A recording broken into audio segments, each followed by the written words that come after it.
Hello friends, ನಮಸ್ತೆ. Welcome to our channel. ಇವತ್ತಿನ recipe ಏನು ಅಂತ ಅಂದರೆ ಸಬ್ಬಾಕ್ಸ್ಗೆ ಸೊಪ್ಪಿಂದು ಉಪ್ಪಿಟ್ಟು ಹೆಂಗೆ ಮಾಡೋದು ಅಂತ ಹೇಳ್ಬಿಟ್ಟು ನೋಡೋಣ.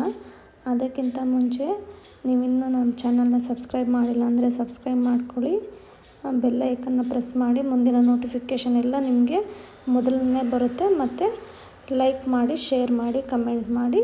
ಪ್ಲೀಸ್ ಸಬ್ಸ್ಕ್ರೈಬ್ ಮಾಡಿ. ಹೆಂಗೆ ಮಾಡೋದು ಮತ್ತು ಏನೇನು ಪದಾರ್ಥಗಳು ಬೇಕಾಗುತ್ತೆ ಅಂತ ನೋಡೋಣ ಬನ್ನಿ. ತುಂಬ ಚೆನ್ನಾಗಿರುತ್ತೆ. ಎಲ್ಲ ರೀತಿ ಉಪ್ಪಿಟ್ಟು ತಿಂದಿರ್ತೀರ. ಅದೇ ಸಬ್ಬಾಕ್ಸ್ಗೆ ಸೊಪ್ಪು ಹಾಕ್ಬಿಟ್ಟು ಉಪ್ಪಿಟ್ಟು ಮಾಡಿರಲ್ಲ. ತುಂಬ ಕಡಿಮೆ ಜನ ಮಾಡ್ತಾರೆ. ಹೆಂಗೆ ಮಾಡೋಣ ಅಂತ ನೋಡೋಣ ಬನ್ನಿ. ಫಸ್ಟು ಒಂದು ಸ್ಟವ್ ಮೇಲೆ ಒಂದು ಪಾತ್ರೆ ಇಟ್ಟಿದ್ದೀನಿ ನೋಡಿ. ಪಾತ್ರೆ ಕಾದ್ಮೇಲೆ ಎಣ್ಣೆ ಹಾಕ್ಕೊಳ್ಳಿ ನೋಡಿ. ಎಣ್ಣೆ ಹಾಕ್ಕೊತಾ ಇದ್ದೀನಿ. ಎಣ್ಣೆ ಒಂದು ಸ್ವಲ್ಪ ಕಾದ್ಮೇಲೆ ಸಾಸಿವೆ ಮತ್ತು ಜೀರಿಗೆನ ಒಗ್ಗರಣೆಗೆ ಸೇರಿಸ್ಕೊತಾ ಇದ್ದೀನಿ ನೋಡಿ. ಸಾಸಿವೆ ಮತ್ತು ಜೀರಿಗೆ ಚಟಪಟ ಅಂತ ಸಿಡಿದ್ಮೇಲೆ 1 ಸ್ಪೂನು ಉದ್ದಿನಬೇಳೆ ಮತ್ತು 1 ಸ್ಪೂನು ಕಡಲೆಬೇಳೆ ಸೇರಿಸ್ಕೊತಾ ಇದ್ದೀನಿ. ಆಮೇಲೆ ಒಂದು 5ರಿಂದ 6 ಹಸಿಮೆಣಸು ಸೇರಿಸ್ತಾ ಇದ್ದೀನಿ. ಆಮೇಲೆ ಒಂದು ಸ್ವಲ್ಪ ಕರಿಬೇವು ಸೇರಿಸ್ಕೊಳ್ಳಿ. ಆಮೇಲೆ 2 ಈರುಳ್ಳಿ ಸಣ್ಣದಾಗಿ ಕಟ್ ಮಾಡಿರೋ 2 ಈರುಳ್ಳಿ ಸೇರಿಸ್ಬಿಟ್ಟು ಚೆನ್ನಾಗಿ ಫ್ರೈ ಮಾಡ್ಕೊಳ್ತಾ ಇದ್ದೀನಿ ನೋಡಿ. ಫ್ರೈ ಮಾಡ್ಕೊಳ್ಳಿ. ಹಸಿ ವಾಸನೆ ಹೋಗಬೇಕು ಈರುಳ್ಳಿದು ಮತ್ತು ಹಸಿಮೆಣಸಿನ್ಕಾಯ್ದು ನೋಡಿ. ಮತ್ತು ಅಲ್ಲೂ ಕೂಡ ಉದ್ದಿನಬೇಳೆ ಕಡಲೆಬೇಳೆನೂ ಕೂಡ ಸ್ವಲ್ಪ ರೋಸ್ಟ್ ಆಗಿದೆ ನೋಡಿ. ಅದು ತುಂಬ ರೋಸ್ಟ್ ಆಗೋದು ಬೇಡ, ಯಾಕೆಂದರೆ ಸೀದೋಗಿಬಿಡುತ್ತೆ. ಸ್ವಲ್ಪನೇ ಆದರೆ ಸಾಕಾಗುತ್ತೆ ನೋಡಿ. ಈರುಳ್ಳಿ ಎಲ್ಲ ಕಲರ್ ಚೇಂಜ್ ಆಗ್ತಾ ಇದೆ ನೋಡಿ. ಇವಾಗ 2 ಟೊಮೆಟೊ, ಸಣ್ಣ ಟೊಮೆಟೊ 2 ಕಟ್ ಮಾಡ್ಕೊಂಡು ಹಾಕ್ಕೊಂಡಿದ್ದೀನಿ ನೋಡಿ. ಟೊಮೆಟೊ ಹಾಕ್ಬಿಟ್ಟು ಅದನ್ನು ಕೂಡ ಫ್ರೈ ಮಾಡ್ಕೊಳ್ಳಿ. ಟೊಮೆಟೊನೂ ಕೂಡ ಮೆತ್ತಗೆ ಹಾಕಬೇಕು, ಅಲ್ಲಿ ತನಕ ಫ್ರೈ ಮಾಡ್ಕೊಳ್ಳಿ ನೋಡಿ. ಟೊಮೆಟೊ ಹಾಕ್ಬಿಟ್ಟು ಚೆನ್ನಾಗಿ ಫ್ರೈ ಮಾಡ್ಕೊಳ್ತಾ ಇದ್ದೀನಿ. ತುಂಬ ಅಂದರೆ ತುಂಬ ಚೆನ್ನಾಗಿರುತ್ತೆ. ಬೇರೆ ಬೇರೆ ಉಪ್ಪಿಟ್ಟೆಲ್ಲ ವೆಜಿಟೇಬಲ್ ಉಪ್ಪಿಟ್ಟೆಲ್ಲ ತಿಂದಿರ್ತೀರ, ಆದರೆ ಇದು ಸಬ್ಬಾಕ್ಸ್ಗೆ ಸೊಪ್ಪಿಂದು ಉಪ್ಪಿಟ್ಟು ಆರೋಗ್ಯಕ್ಕೂ ಕೂಡ ತುಂಬ ಒಳ್ಳೆಯದು.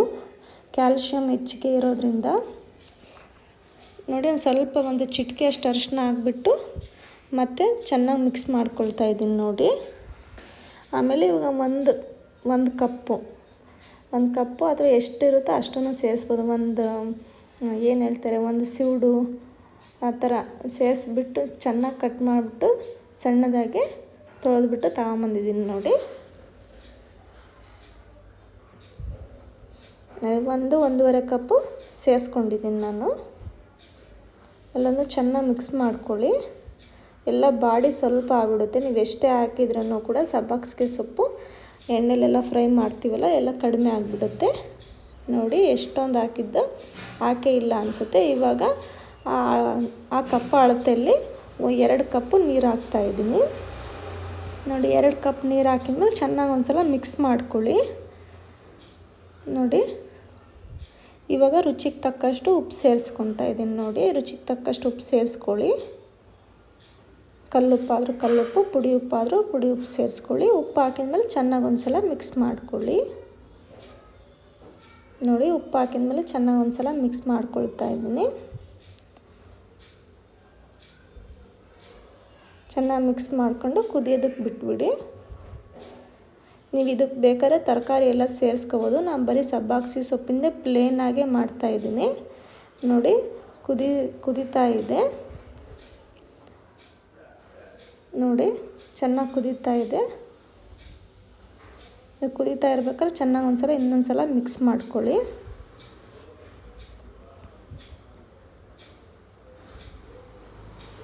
ನೋಡಿ. ನನ್ನ ಚಾನಲಲ್ಲಿ ಅವರೆಕಾಳು ಉಪ್ಪಿಟ್ಟು, ವೆಜಿಟೇಬಲ್ ಉಪ್ಪಿಟ್ಟು ಹೆಂಗೆ ಮಾಡೋಂತ ಹೇಳ್ಬಿಟ್ಟು ತೋರಿಸಿದ್ದೀನಿ, ಹೋಗಿ ಚೆಕ್ ಮಾಡ್ಕೊಳ್ಳಿ. ಇವಾಗ ನೋಡಿ 1 ಕಪ್ ಅಳತೆಯಲ್ಲಿ 1 ಕಪ್ಪು ಫುಲ್ ರೋಸ್ಟೆಡ್ ರವೆ ಸೇರಿಸ್ತಾ ಇದ್ದೀನಿ ನೋಡಿ. ಗ್ಯಾಸ್ ಒಂದು ಸ್ವಲ್ಪ ಲೋ ಫ್ಲೇಮಲ್ಲಿ ಇಟ್ಕೊಂಡ್ಬಿಟ್ಟು 1 ಕಪ್ ಅಳತೆಯಲ್ಲಿ 1 ಕಪ್ ಸೇರಿಸ್ಬಿಟ್ಟು 2 ಕಪ್ ನೀರು ಹಾಕಿದ್ದೀವಲ್ಲ, ಅದಕ್ಕೆ 1 ಕಪ್ಪು ರವೆ ಸೇರಿಸ್ಕೋಬೇಕಾಗುತ್ತೆ. ರೋಸ್ಟೆಡ್ ರವೆ ಆಲ್ರೆಡಿ ನೋಡಿ. 1 ಕಪ್ ರವೆ ಸೇರಿಸಿದ್ಮೇಲೆ ಚೆನ್ನಾಗಿ ಒಂದು ಸಲ ಮಿಕ್ಸ್ ಮಾಡ್ಕೊಳ್ಳಿ ನೋಡಿ. ಚೆನ್ನಾಗಿ ಮಿಕ್ಸ್ ಮಾಡ್ಕೊಳ್ತಾ ಇದ್ದೀನಿ ನೋಡಿ. ಇವಾಗ ಕುದೀತಾ ಇದೆ ನೋಡಿ. ಕುದೀತಾ ಇರಬೇಕನ್ನು ಒಂದು ಸಲ ಚೆನ್ನಾಗಿ ಮಿಕ್ಸ್ ಮಾಡಬೇಕು, ಇಲ್ಲಾಂದರೆ ಗಂಟಾಗ್ಬಿಡುತ್ತೆ. ನೋಡಿ ಹಿಂಗೆ ಚೆನ್ನಾಗಿ ಮಿಕ್ಸ್ ಮಾಡ್ತಾಯಿದ್ರೆ ನೀರೆಲ್ಲ ಕಡಿಮೆ ಆಗ್ತಾ ಬರುತ್ತೆ. ಆಲ್ಮೋಸ್ಟ್ ಎಲ್ಲ ನೀರು ಕಡಿಮೆ ಆಗ್ತಾ ಇದೆ ನೋಡಿ. ನೀರು ಕಡಿಮೆ ಆಗ್ತಾ ಇದೆ. ಚೆನ್ನಾಗಿ ಒಂದ್ಸಲ ಮಿಕ್ಸ್ ಮಾಡ್ಕೊಳ್ತಾನೆ ಇರಬೇಕು ನೋಡಿ. ಕಡಿಮೆ ಆಗ್ತಾ ಇದೆ, ನೀರು ಚೆನ್ನಾಗಿ ಮಿಕ್ಸ್ ಮಾಡ್ಕೊಳ್ತಾ ಇರಬೇಕು. ಇವಾಗ ಕುದೀತಾ ಇದೆ ನೋಡಿ.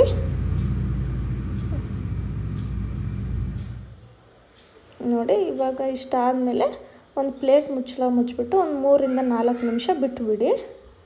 ಒಂದು 3-4 ನಿಮಿಷ ಆದಮೇಲೆ ತೆಗ್ದು ನೋಡ್ತಾ ಇದ್ದೀನಿ ನೋಡಿ. ತೆಗ್ದಾದ್ಮೇಲೆ ಚೆನ್ನಾಗಿ ಒಂದು ಸಲ ಮಿಕ್ಸ್ ಮಾಡಿ ಗ್ಯಾಸಲ್ಲಿ ಲೋ ಫ್ಲೇಮಲ್ಲೇ ಇಟ್ಟಿರಬೇಕು. ಒಂದು 5 ನಿಮಿಷ ಬಿಡಬೇಕಾಗುತ್ತೆ.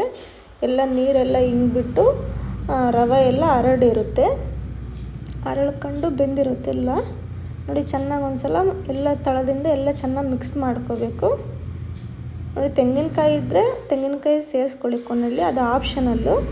ತೆಂಗಿನಕಾಯಿ ಹಾಕಿಲ್ಲ ಅಂದರೂ ನಡೆಯುತ್ತೆ. ಇಷ್ಟೇ ನೋಡಿ. ಒಂದು ಪ್ಲೇಟಿಗೆ ಸರ್ವ್ ಮಾಡಿದ್ದೀನಿ. ಹೋಟೆಲಲ್ಲೂ ಕೂಡ ಈ ಥರ ಉಪ್ಪಿಟ್ಟು ಮಾಡೋದಿಲ್ಲ. ನೀವು ಮನೇಲಿ ಒಂದು ಸಲ ಟ್ರೈ ಮಾಡಿ, ಹೆಂಗೆ ಬಂತು ಅಂತ ಕಮೆಂಟಲ್ಲಿ ತಿಳಿಸಿ. ತುಂಬ ಅಂದರೆ ತುಂಬ ಚೆನ್ನಾಗಿರುತ್ತೆ ರುಚಿ ಕೂಡ. ಸಬ್ಬಾಕ್ಸಿಗೆ ಸೊಪ್ಪು ಎಲ್ಲ ಮಕ್ಕಳು ಅವ್ರು ತಿನ್ನಲ್ಲ ಅಂತಂದರೆ ಈ ರೀತಿ ಮಾಡಿದರೆ ಖಂಡಿತವಾಗೂ ತಿಂತಾರೆ. ಈ ಥರ ಮಾಡಿದರೆ ಉಪ್ಪಿಟ್ಟು ಎಲ್ಲರಿಗೂ ಇಷ್ಟ ಆಗುತ್ತೆ. ನೀವು ಟ್ರೈ ಮಾಡಿ, ಹೆಂಗೆ ಬಂತು ಅಂತೇಳ್ಬಿಟ್ಟು ಕಮೆಂಟಲ್ಲಿ ತಿಳಿಸಿ. ಐ ಹೋಪ್ ನಿಮಗೆ ಈ ವಿಡಿಯೋ ಇಷ್ಟ ಆಗಿದೆ ಅಂದ್ಕೊತೀನಿ. ಇಷ್ಟ ಆಗಿದ್ದರೆ ಲೈಕ್ ಮಾಡಿ, ಶೇರ್ ಮಾಡಿ, ಕಮೆಂಟ್ ಮಾಡಿ. ಪ್ಲೀಸ್ ಸಬ್ಸ್ಕ್ರೈಬ್ ಮಾಡಿ. Thank you for watching.